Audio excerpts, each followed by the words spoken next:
we've been taught that everything is instant gratification. And the reality is you have to be willing to have some rice and beans for a while as you're building. Cause you can start making money and go, this is great, I'm going to go spend it. Or you can do what smart people do. And I would like to think I'm partially there, where I keep reinvesting.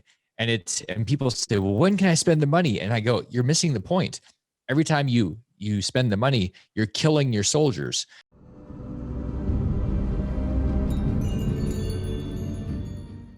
Damion, welcome to the Power Entrepreneur. How you doing today? Good, man. It's good to be here. Good to see you.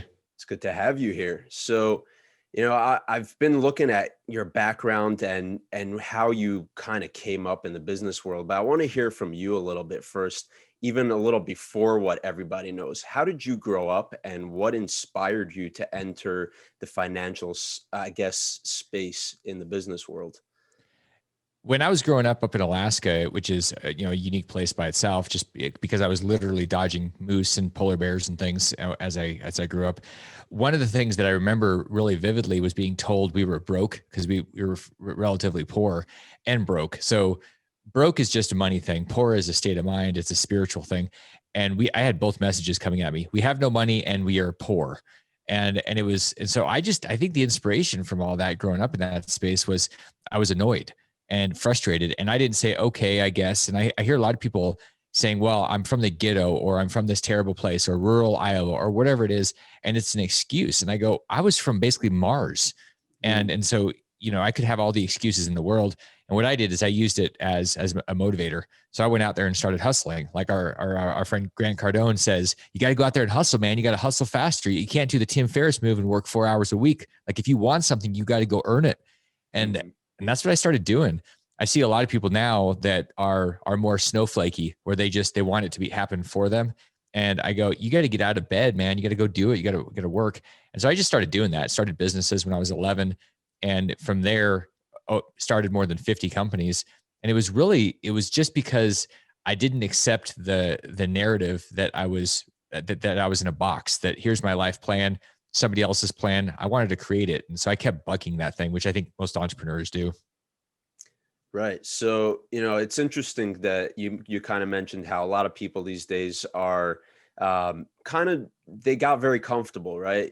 There's this quote I'm very fond of, good times make for weak men, and weak men make for bad times make for strong men make for good times. And the cycle kind of repeats itself. But having grown up in a space where the mindset was all pretty much a weak mindset, where you're kind of stuck and there's nothing you can do about it, what would you offer as advice for people that are coming from a place like that, where they feel kind of hopeless and helpless and they have no idea how to break out of that? Well, here's the key. You have to be really mindful about what's surrounding you. And if you're thinking, well, I'm either a child, I'm stuck with my parents, or I've got these people, or I've got a spouse that's really neggy, or just really deflated and defeatist, what I would tell you is that you can choose what you share, and you can choose the most of the messaging that goes in your ears. When I started 20 plus years ago, I was basically a college dropout, kicked out. Like, I got thrown out of school because I started a business, and I was off struggling. And instead of talking to my parents or people that were my peers, I got Jim Rohn and Tony Robbins and people, and I listened to them until I burned the damn tapes out. And so that's what I was hearing. I wasn't necessarily sharing stuff with anybody other than people that I knew were on the same path. And the problem is we tend to share and then people shoot us down. Mm-hmm. So how do you get started? You surround yourself to where it becomes normal for you to excel and exceed. And unfortunately, if you listen to mainstream stuff, either one, you're going to feel really defeated because you're going to see everybody's highlight reels on Facebook, or you're going to have people telling you to play it safe, which means you're going to be stuck in your box until death do you part. So that's the key. You have to surround yourself. I talk about this in my book, In Reinvented Life, about your Bucky Five, the 5 people that you spend all the time with. And it can be an audio that's pounding into your brain. And I don't really care who it is. If it's an audio tape, it's probably better than most of the crap that's around you in real life. Mm-hmm.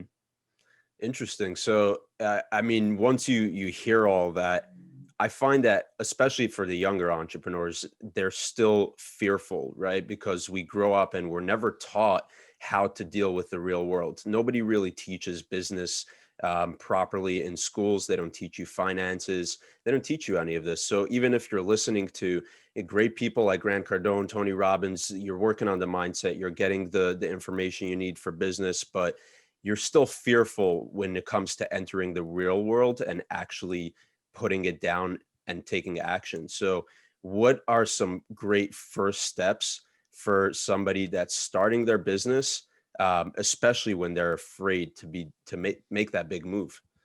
Here's what I'd recommend to people. First off, you got to understand that nothing's going to eat you. We tend to, and like I grew up in Alaska, like I said, and things could eat you. And so you might die. I've been to Africa, and if you do something stupid, like you walk out and try to cuddle a lion cub, you're going to get killed. Like mama's going to eat you. And that actually happened to the lady before I went.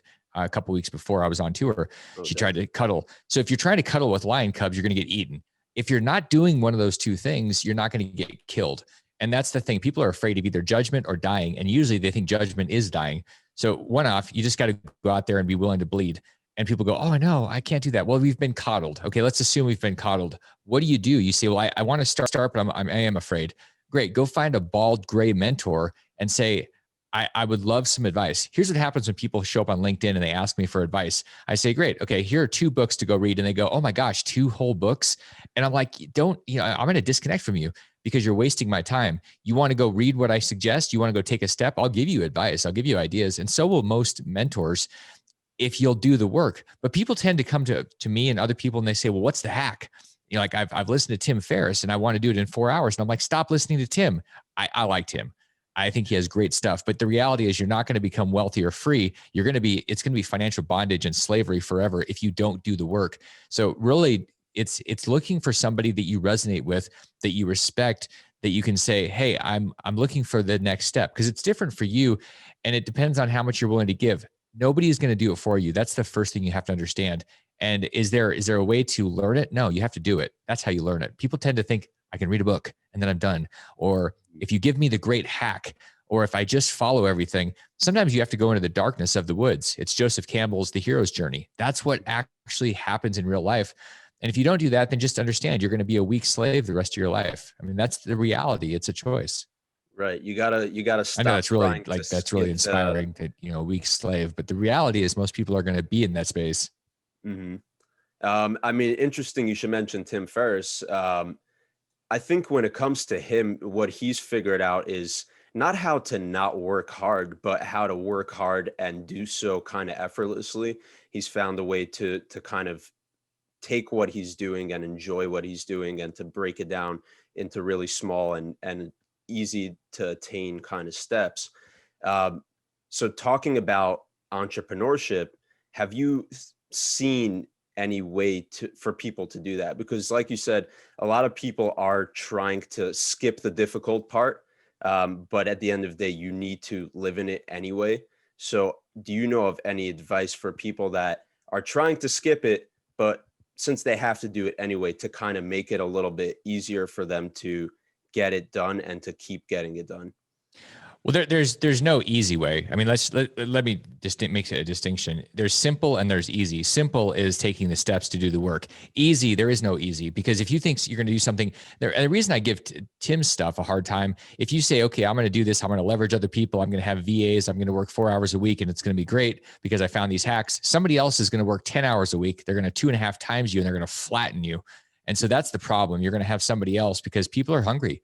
And especially in America, we go, oh, here's what I got to do. You better be doing more than what you think you got to do, because somebody around the world is in their garage or in their hut or someplace, and they're actually looking for a way out, and they're going to outwork you and they're going to outthink you. Because I mean, it's amazing to me, the doctors and the PhDs and the scientists all over the world, that the internet is flattening this way we have of protecting our ability to get a lot of resources and not do a lot of work. In America, it's been, we've basically had a printing press to where we could print money and everything was great.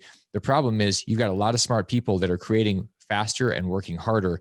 And so if we don't step up, we're going to get demolished. It's no longer going to work for us to just lollygag and expect a 6-figure salary coming out of college. Like, those days are over. And for us, we have to be able to create solutions. So the question that I have for everybody is, what solution? If you go, I don't know, then figure out the problem. And how hard is that? You go out into any street in America, you can start bumping into problems. You go online, you can start bumping into problems. Listen to what people are complaining about. Go solve it. There's wealth in the solutions. Absolutely. I mean, at the end of the day, that's what business is all about. The more you can help somebody, the more money you'll essentially make in your business. So, talking about businesses, I mean, you've started and been through quite a few different businesses and different industries. Why don't you tell us a little bit about that journey and maybe what did you learn going through starting multiple different businesses? Well, looking back, I can tell you, I learned that I was an idiot, and that's one of the great benefits of going out and starting businesses. If you're only ever an employee and you're punching a clock, you're never really going to grow into your potential, and that's the worst hell on earth, to meet the person you could have been when you get to your last days. So, what did I learn? I learned reality. And unfortunately, school is not reality. School is taught by academics that have really generally never been in reality. With rare exception, most people have gone to school, they become a teacher, and then they teach you what they learned in a book, which has nothing to do with reality in most cases. Mhm. And so what I learned was real life. And that's why I got bald. I mean, in large part, it's because I went out there and that's why I say go find a balder, grayer mentor. They've actually gone out and done things. Now, some people have really great hair, and that's amazing. And they've been through a lot. But I say that because it's hard. It's not easy. When I first started, I remember I would go into seminars, and I was spending time with Robert Kiyosaki and learning from people that we are fairly famous now. And I would go out to them, and they almost looked at me like I was just a rookie child when I would say I'm starting out, and they'd ask me how many times I've gone bankrupt, and I'm looking at them like, that's stupid. Why would anybody do that? And then a couple of times later, after I'd lost everything 3 times, I go, oh, I got it. They wanted to know if I would actually get up and keep going. And Mhm. that's one of the things we're so afraid of losing, because we've been taught to just participate and nobody loses. Well, in the real world, there are winners and losers. There's not a kumbaya like there is now with participation trophies. Like that crap is one of the dumbest things I've ever heard. We don't want to hurt people's feelings. Wait till they become real adults. Well, I mean, now that's age 30 because people are living with their parents until they're 30. But the reality is the world is hard. And there are also the greatest opportunities in history out there if you're willing to step up, which is the coolest thing, but not for the people that are snowflakes. They're stuck. They're like, oh my gosh, it's so hard. It's so scary. Like I need to go hide in the basement. It's so true. I've been of the opinion for a while now that if more people were forced to face realities of life more often, the world would be a better place overall. So, having kind of pushed yourself to face the realities of life, would you first off recommend people starting and failing businesses over and over and just kind of learning that way? Would you suggest that as a good path? I always recommend going and starting businesses. Even if you have no idea what you're doing, you're going to learn something, and you're going to learn fast because you're going to have real energy and real money on the line. Even if you just buy business cards, you're like, what did I learn here? Don't just go buy business cards and spend 6 months designing the perfect logo. You got to go out there and figure out if the market actually likes you or likes your idea or will pay for it. Oftentimes people go, I got this idea, and they tell their friends and family, and everybody loves on them and says, great idea. And then they try to sell it. Nobody wants to buy it. Well, nobody gives a crap if your parents like your idea. The question is, will the market pay for your idea? And so that's one idea, to go out there and actually ask people for an order. Even if you haven't created your thing, ask them to buy it. The other one that I really like is all the network marketing. And it's really interesting whether you're talking about Amway or there's a million of them. But basically it's sales training, and you have to learn how to sell. It's really fascinating to me and really kind of pathetic when people say, I hate selling. I'm like, really? Are you married? Yeah. Well, you sold your spouse. Like, you have kids, you sell your kids every damn day. So what's the reality? You've got to learn how to sell. And if you don't know how to sell, you're going to end up the highest paid people in the world are salespeople. And if you look at CEOs, they're still selling. They're selling people by leadership. So how do you learn how to do that? You get in the middle of something, and if it's uncomfortable, perfect. Go do something door to door, do something with an environment where people are supportive. When you get your teeth kicked in, they're cheering you on. Maybe it's a little crazy, maybe it's a little cultish, and you know what? It freaking works because it'll break you out of your fear of being judged, because everybody around you is going to be supporting you. That's the difference. That's why I like them so much. And I've done a bunch of them. And I think if you're starting out and you go, well, where do I get the training? It's free training. You just got to go show up. So like, go out there, put your hand up and say, somebody recruit me. Guess what? You'll get recruited. Mm. Yeah, I mean, there's businesses galore looking for salespeople, and it's interesting. I forget who it was. I saw this a while ago that said, um, just to kind of demonstrate the importance of sales skills. I have children. one day my children are going to grow up and somebody is going to proposition them to have some drugs or something like that. And if my sales skills aren't better than that guy, my kid's going to end up a drug addict. So just to kind of bring that down to reality. But I like that. okay, so a lot of people make this mistake of thinking that entrepreneurship is the only way, when, especially these days, something you mentioned, you could get yourself recruited. There are so many opportunities for entrepreneurship, growing within somebody else's business. Um, First off, would you recommend one over the other? And second off, what are some things that people should be looking for when they're looking at different opportunities to go work for somebody? There are some people that are just that there are amazing parts of they're great team members, Hmm. and that's perfect. Like I don't think everybody should go out there and say I'm going to start my own business. I think you have to understand the entrepreneurial flair, because you're going to be working for somebody, unless you're a B student, which means you're working for a bureaucracy called the government. If you're an A or a C student, either you're working for a business or you're creating one. That's kind of the reality. A's work for C's. C's start the companies because they're just average and they're like, and they got a chip on their shoulder like me. And then B's work for the government and they end up being good bureaucrats. So what do I think you should do? I think you should look for a place where you can grow. One of the things that is really important about the culture with my team is that I spend a lot of time figuring out and working with them ways that I can help them grow, because it's not about somebody coming and doing something for the boss or for the company. It's about growing people as people and finding their true potential. So you can go to, I mean, amazing places being a part of a team. You don't have to own a company, but you have to own your space and be willing to take responsibility for it. If you do that, there's no upward limit. Reality is it's still work. And if you're in the right environment, you don't need to start something. You just need to own your part of it. Mm. I think I find a lot of people are a bit afraid of owning their environment. They don't want to step on too many toes. They don't want to piss people off. How do you go about dominating in whatever sector you're in while still maintaining good relationships with the people that you have to work with? So there's a combination of respect and the pursuit of winning. You can either focus on pleasing people or you can focus on winning.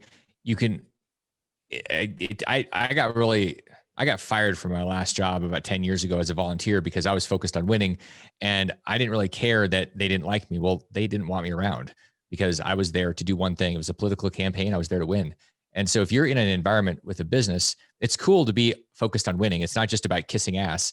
You also have to be respectful and understand that you're part of a team. So I think there's a delicate balance, and you're going to learn, and sometimes you're going to get fired, and that's going to be the process of learning, and that's okay. I mean, I got fired. I think it's funny at this point because I got fired as a volunteer, which means I'm probably the world's worst employee. Because I mean, how do you get fired as a political a volunteer? But I did. I wanted to win. I mean, that's my Mm. nature, is that it's about winning. And it wasn't doing anything immoral or illegal. I just was focusing on finding a way to hustle. And most people were just lazy snowflakes, like the campaign manager, lazy snowflake.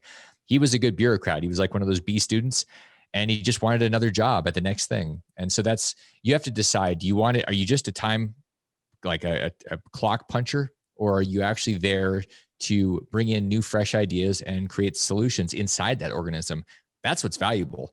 The worst thing, Jake, that you can do is you can go and you can say, here's the problems, and you can bitch and moan to people. Nobody likes that. We have a rule. If you're going to come to me with a problem, you damn well better have gone out and looked for a solution and bring in a solution or two.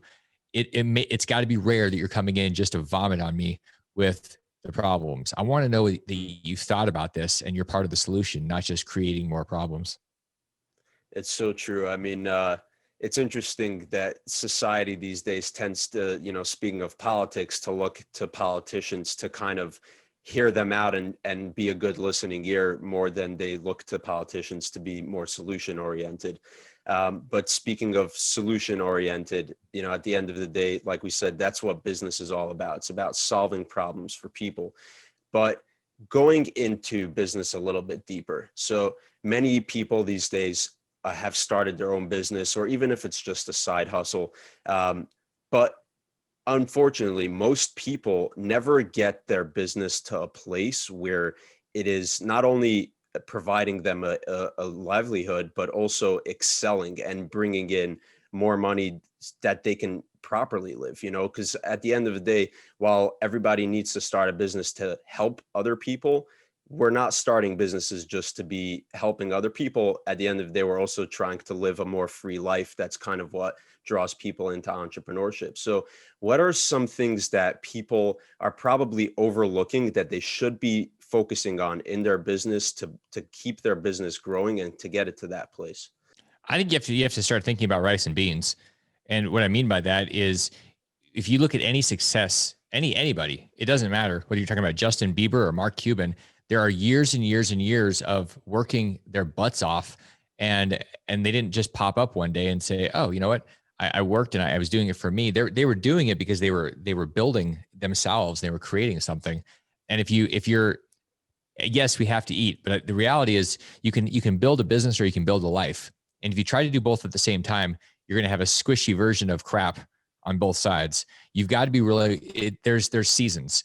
And so with business, you have to be willing to say, okay, I'm going to build a lifestyle, but I'm going to wait. I'm going to be patient. Most people are just too impatient. We want everything now because everything's on an app. We push a button, food arrives. We push a button, a plane can arrive. Like, it's unbelievable. We can get a massage delivered to our house. Like, we push buttons and we date people. Like, it's amazing. And yet we go, well, how come I can't push a button and be wealthy and have a castle and a Ferrari? And the reality is we've been taught that everything is instant gratification. And the reality is you have to be willing to have some rice and beans for a while and put the pleasures of life on hold as you're building. Because you can start making money and go, this is great, I'm going to go spend it. Or you can do what smart people do. And I would like to think I'm partially there, where I keep reinvesting. And people say, well, when can I spend the money? And I go, you're missing the point. Every time you spend the money, you're killing your soldiers. You have an army. It's called the cash and capital and people. And you can keep building that army, and eventually that army dominates. But if you keep killing off your army because you're hungry and you start eating your army, you're not really going to get anywhere. You're going to keep working your whole life. So that's the question. It's really just a compromise. Which direction you're going to go for how long? I think that's a great point. That even within that, a lot of people make the mistake of thinking that if they're just frugal and putting money into a savings account, that will allow them to build wealth. But at the end of the day, we both know that to build wealth, you need to utilize your money. Like you said, that's pretty much your army. Those are your soldiers. So how does somebody take their money and utilize it to not just have it sit there, but to have the money create more money for them? The craziest thing that I hear, and I hear it all the time, people say, what do I do with my money? I've got 20,000 or 200,000 or 2 million. And I go, if you are asking me the question, it tells me you haven't done the work on yourself. It tells me you haven't done the personal development work. So what do you do? What do you invest in first? How do you make your money work? You go out there and you build you. And people don't like that answer because it takes time. It's not, people want they want the Tim Ferriss answer. They want, okay, in 4 hours, I'm going to invest in this thing and it's going to produce all this money. The problem is, if I handed you a 500 unit apartment building that was cash flowing and you said, that's what I want, then I would say you're an idiot if you don't have any background, because you won't know how to actually keep it going. You'll end up blowing it up. Either you'll self-sabotage it or you'll just drive it into the ground. So what do you invest in? What do you spend your money on? You do what mainstream tells you is stupid. You go to seminars, you invest in mentors. You don't go to college for this. I mean, this is something, if you want to actually be free, college is generally not the answer. It's going to places where people have been successful and learning from them. I mean, you can learn in 3 days at a weekend seminar more than you're going to learn in 4 years of college on how to actually build a business, how to do marketing, how to grow, all these things. Even if it was personal development where you have Tony Robbins and you're pounding your chest for 3 days. Any of those things are great places to spend your money and invest in yourself. People miss that. They think, oh, it's crazy, $5 or $10 or $20,000 for a day or two. Yeah. And you know what? That shaves off years of your life of just being out there stumbling around in the dark. 100%. But with that being said, a lot of people also make the mistake of listening to the wrong people and taking advice from the wrong people. And there are plenty of people out there that don't have any of that experience to be teaching you. They shouldn't be teaching you anything. So how does one avoid falling in with listening to the wrong people? Because there are so many of them. Yeah, that's a great question. Ask them for their financial statement. It's uncomfortable. You go to somebody and they're trying to sell you coaching and say, great, show me your financial statement. Do you make your money from selling coaching? If you go to somebody and they're wanting you to buy life insurance and you say, okay, show me how much money you're making with your life insurance that you're trying to sell me. Is all your income personally from sales, from commissions, or are you actually getting rich from your life insurance that you're telling me I'm going to get rich from? Like, always look at the money. And it's because money is energy and money is truth. It really tells you a lot about what you need to know. If you ask somebody for their financial statement and they're pitching a big game and they don't want to share it with you, run, because they're probably just a weekend trained coach or whatever it is, the advisor. And even if somebody has credentials, I don't give two craps if somebody is a CFA, CP, CAPA, or anything. I don't really care what the credentials are. I want to know what their life statement says, because anything you can do, you can study. I mean, I was great at memorizing stuff and getting A's on tests. That doesn't mean anything. I don't remember anything. Right. And does that actually that says, well, I'm an MBA, CPA, CFLU. I don't really care if you're alphabet soup. What I want to know is, have you actually been able to be successful in the real world, or are you just hanging your life on a bunch of credentials that don't mean jack? Mm. Do you think that a part of what feeds into so many people having a difficult time with the financial side of their life might be because of this, I guess you could call it the American dream that everybody's kind of bought into, which is go to college, get a good job, buy a white picket fence house, and settle down and put money into a retirement plan? Does kind of buying into that dream ideal put people in a place where they're kind of ruining their chances financially?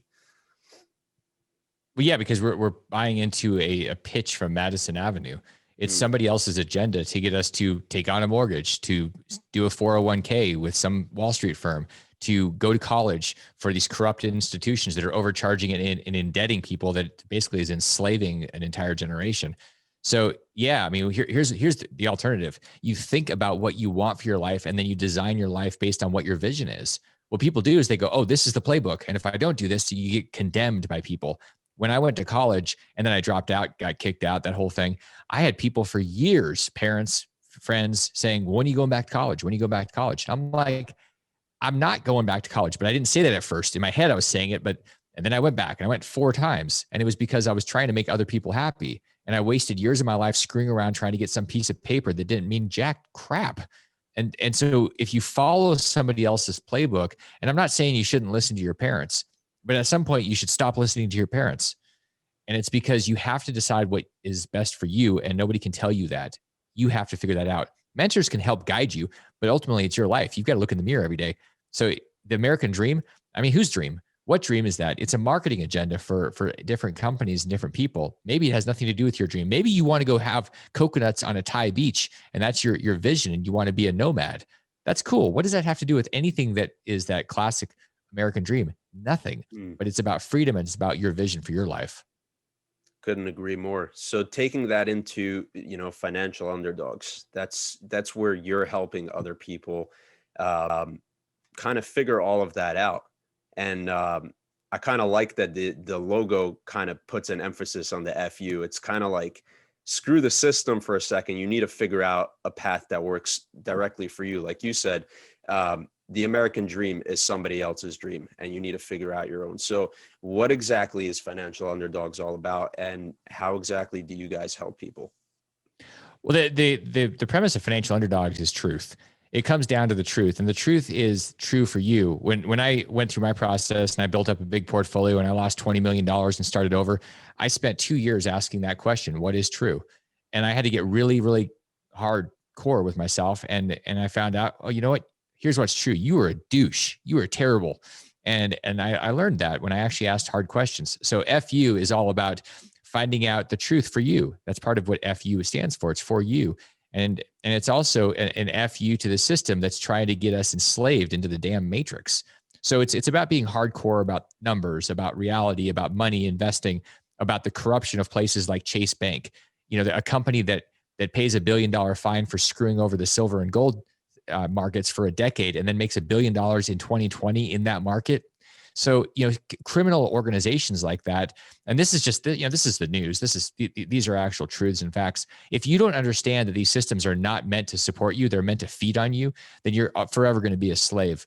And I say that it's unfortunate, because a lot of the stuff that's going on right now, if you look at all the riots and stuff, I think they're genuinely people that are really upset. I think that the premise behind a lot of the people that joined the BLM movement, the Black Lives Matter, had nothing to do with looking at some white guy and saying you're privileged. It had to do with being screwed by a money system that's keeping people trapped, and they don't even know what the problem is because nobody talks about it. And so I think that there is a problem, but it's that we're not real with what's real. So if FU is about getting real with what's true, and really helping people to understand that, and then giving them actionable steps. If we're going to have a system based on fake money printing and it's all debt, great. Okay, so how do you use that? How do you become a part of the solution? How do you use that to create solutions instead of being mad because your dollars are worth less every year? Okay, fine. So go figure out how to use debt productively. So that's the whole point of it. It's being able to use the system and understanding the system, and so you don't get run over by the system. So important.